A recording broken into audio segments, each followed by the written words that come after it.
दिनै नैबे जेनाखि जोंनि भुमेश्वर हिल इक' टुरिज्म भुमेश्वर पिकनिक स्पटखौ दिनै बेखेवजेननाय जाबाय। बेवहाय जोंहा गोबां जोंनि एरियाखौ डेभेलप खालामनो होननानै गोसो जानाय बिथांमोन दंमोन माखासे बिथांमोना जोंजों फैनानै सापर्ट खालामफैबाय आरो बेखौ जोंबो आसा खालामदों जों कमिटि जानानै जाहाथे जोंनि बे एरियाखौ जोङो डेभेलप खालामलांगोन होननानै जों बहुद खामानि मावगासिनो दङ आरो बेखौ जों थासान्दियाव आरो जों थानायावनो जों जाहाथे बेखौ जोङो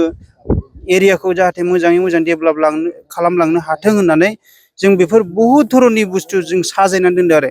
दिनै बेवहाय गथ'फोर गेलेग्रा दं, सोरबा फैनानै सेलफि लाग्रा दङ आरो बेवहाय जों बहुद धरननि दाउ बायदिसिना माबा मोनसे बानायनाय जादों आरो बेजोंनो लोगोसे जोंनि नैबे भुमेश्वर हिल्स इक' टुरिज्म पिकनिक स्पटआव जोंहा जोंनि बाथौ थानसालि दं मोनसे आरो बेजों लोगोसे जोंनि शिब मन्दिर दं। बेफोरबायदि आरो बेवहाय जोंना बोसोरे माने जेनाखि जों नैबेजों जेरै नैबे पिकनिक स्पटखौ गाहाम जोङो डेभेलप खालामनायनि मेन थांखियानो जाहैबाय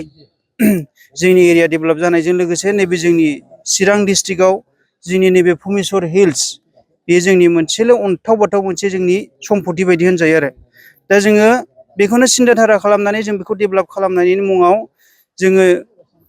बे जेनाखि जोंनि साजायनाय बेफोरखौ जोङो दिनै साजायना जों बेखौनो लांबाय थानानै जोङो डेभेलप खालामलांनो सिन्था खालामदों आरो जोंखौ बहुद सापर्ट होगोन जाहाथे आरो जोंखौ अननानै रायजो राजाफ्राबो जोंनि नैबे जायगाखौ जाहाथे डेभेलप खालामलांथों जोंखौ हेल्प होनानै जों बेखौ आसा खालामो आरो बेहाय फैनो थाखाय लामानि डिरेक्सना माबायदि बेखौ एसे फोरमायनानै होनो। लामानि डिरेक्सनाथ' जोंहा ओरैहाय बङाइगावजों फैयोब्ला नैबे जोंना जेनाखि बङाइगाव अभार ब्रिज दङना बिनिफ्राय फैनानै डाइरेक्ट बासुगावआव फैनाय लामा दं बेजों फैनानै नैबे जोंनि दांथल सहिद बिदि मोनसे दङ दांथल बस्तियाव बे दांथल सहिद बिदि बस्तिजों फैनानै बिनि लेफ्ट टार्न लानानै रेल गेट मोननै मोनगोन बे रेल गेटखौ बारनानै राइट टार्न लानानै आरोबाव बेजों सिसि ब्लक होनाय लेफ्ट टार्न दं आरो बेजों सिदा फैबाय थाबानो बेवहायनो जोङो लकेसना डाइरेक्ट बे जोंनि पिकनिक स्पटआवनो सफैखायो आरो गुगोल मेपाव सार्च खालामबा मोनगोन बेखौ भुमेश्वर पिकनिक स्पट इक' टुरिज्म होननानै सार्च खालामबानो बेखौ मोनगोन आरो बेयाव हाबनायनि थाखाय फिसखौ माबायदि लानाय जादों। हाबनायनि थाखाय जोंनि फिसखौ जोङो लानाय जादों जोङो बासनि थाखाय जोङो 700 लानाय जादों आरो गिदिर बासनि थाखाय ओमफ्राय नैबे जोंनि जेनाखि कारफोरनि थाखाय 200 रां लानाय जादों आरो बाइकनिफ्राय जोङो 50 रां लानाय जादों बेबायदि आरो जों एसे सिस्टेमखौ नायनानै लानाय जागोन आरो बेजों लोगोसे जोङो मोनसे जोंनि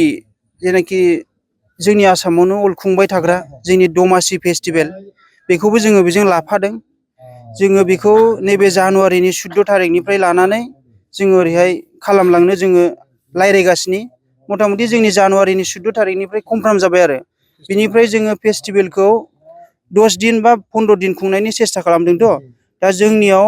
पारमिसनखौ जोंखौ बेसेबां होयो बेखिनिखौ जों लालांबाय थागोन आरो जों 14 थारिखनिफ्राय स्टार्ट खालामनानै 15 दिनसिमहालागै जों खालामनो नागिरदों बे पारमिसनखौ जोङो लागासिनो दं आरो जाबायानो बेवहाय हाबाफारिया जाहैबाय जोंना मिना बाजार थाबाय मिना बाजाराव बिदिनो नागरथला बेफोर थाजोबगोन ओमफ्राय बेवहाय स्पर्टसबो थागोन जोंना स्पर्टसनि गेलेनाय माखासे थागोन ओमफ्राय कालचार प्रग्रामाथ' जोंना थाखागोन अलरेडिखा बेखौ जोङो खुंलांबाय थागोन आरो गुड मर्निं সবাইকে মানে আমার অন্তরের পৰা সব নতুন বছর 2026 নতুন বছরের কারণে সবাইকে আমি শুভেচ্ছা যাচিল আমি আজি এই 21 তারিখ ডিসেম্বর 21 তারিখত আমার এই ভুমেশ্বৰ ইক' টুরিজম যেটো পিকনিক স্পট এইটো আমি আজি আমার MCLA EM sir finance sir তেখেতে এই আমার কিবাটো ওপেনিং করে দিল আজিৰ পৰা জনে মানে ইয়াত আহিয়া পিকনিক খাবলৈ আহিব বা এনজয় কৰিবলৈ আহিব তেখেতসকলে ইয়াত আহিয়া আৰামছে ইয়াত মানে পিকনিক খায়া যাবলৈ পাৰিব ইয়াত আমি সব সাইডৰ সুবিধা দিছে পানীৰ কাৰণে আমি সুবিধা আছে তাৰপিছত ভাল মানে ডেকৰেশ্যন আছে আৰু ক্লিনৰ কাৰণে আমি চব মানে ৰেডি ৰাখিছে তাৰ কাৰণে ইয়াত কোনো অহা যোৱাৰ কাৰণে কোনো অসুবিধা নহ'ব ইয়াত আৰামছে মানে পিকনিক খাই ডিচিপ্লিন ভাৱে এনজয় কৰিব পাৰিব সেইটো মই ক'লি আৰু এই বিষয়তে আৰু মই এটা ইনফৰমেশ্যন দিবলৈ গৈ আছে অহা 14 জানুৱাৰীৰ পৰা আমাৰ মাঘ বিহু ফেষ্টিভেলটো আমি সেলিব্ৰেট কৰিবৰ কাৰণে আমি মানে যোগাযোগ চলি আছে এইটো মানে কমপ্ৰমাইজ হ'ল মানে আজি মই এইটো মানে ডিক্লেয়াৰ কৰা হ'ল মানে এই 14 তাৰিখ জানুৱাৰীৰ পৰা আমাৰ মানে মাঘ বিহু হ'ব তাত মানে আমি এক্সপো আছে তাৰপিছত মিনা বাজাৰ আৰু বিভিন্ন কিবা মানে খেল স্পৰ্টছটো কালচাৰ প্ৰগ্ৰাম সেইটো মানে লৈছে মানে স্পৰ্টছটো আমি মানে মেলাৰ লগত মানে আপডেট কৰিব মানে আজিকালি মানে স্পৰ্টছটো অলপ মানে আমাৰ অসমত মানে বহুত পিছি হৈ গৈ আছে মানে মোবাইলতে মানে খেলে কিন্তু গ্ৰাউণ্ডত আজিকালি নাখেলে তাৰ কাৰণে আমি স্পৰ্টছটো মাছ বি লৈছে ভলীবল খেলা মানে ইয়াত পাতা হ'ব